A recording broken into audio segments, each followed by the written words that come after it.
Hi అండి. ఈరోజు మనం మన ఛానల్లో సమోసాను సింపుల్గా ఈజీగా ఎలా చేసుకోవాలో చూద్దాం రండి. ముందుగా ఒక బౌల్లోకి గోధుమ పిండి 1 కప్పు వేస్తున్నాను. మైదా పిండి అయినా కూడా వేసుకోవచ్చు. ఇందులో చిటికెడు సాల్ట్ కూడా వేసి బాగా పిండికి పట్టేటట్లు సాల్ట్ కూడా కలుపుకోవాలి. ఇలా కలుపుకున్న తర్వాత కొంచెం కొంచెం వాటర్ పోసుకుంటూ చపాతీ ముద్దలాగా కలుపుకోవాలి. ఇలా ముద్దలాగా కలుపుకున్న తర్వాత అందులో 1 స్పూను ఆయిల్ కూడా వేసి బాగా కలుపుకోవాలి. పిండి ఎంత మెత్తగా కలుపుకుంటే అంత బాగుంటాయి. చూడండి, ఇలా బాగా కలుపుకోవాలి. ఇలా కలిపేసిన తర్వాత మూత పెట్టి పక్కన ఉంచుకుందాం.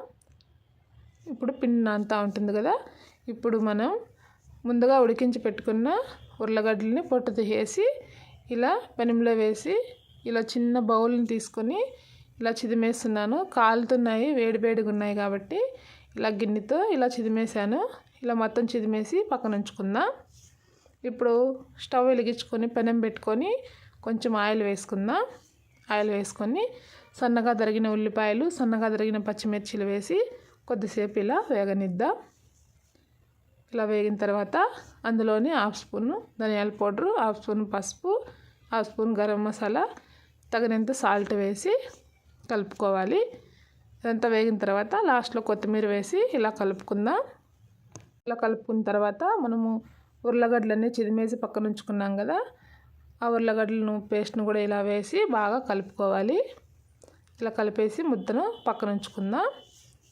ఇప్పుడు మనం ముందుగా చపాతీ పిండిని కలిపి పెట్టుకున్నాం కదా, చూడండి మెత్తగా చాలా సాఫ్ట్గా చాలా బాగుంటుంది, బాగా నానిపోయింది. ఇప్పుడు కొంచెం కొంచెం తీసుకొని ఉండలు చుట్టుకుందాం. పెట్టుకొని చపాతీలాగా రుద్దుకోవాలి. పొడిపిండి చల్లుకొని చపాతీని రుద్దుకుందాం.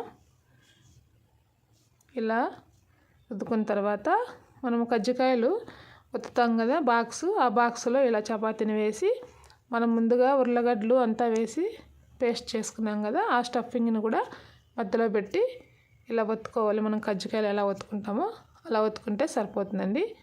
చాలా ఈజీగా చాలా సింపుల్గా అయిపోతుంది. పిల్లలకు కూడా ఇలా వెరైటీగా చేసి పెడితే హ్యాపీగా తింటారు.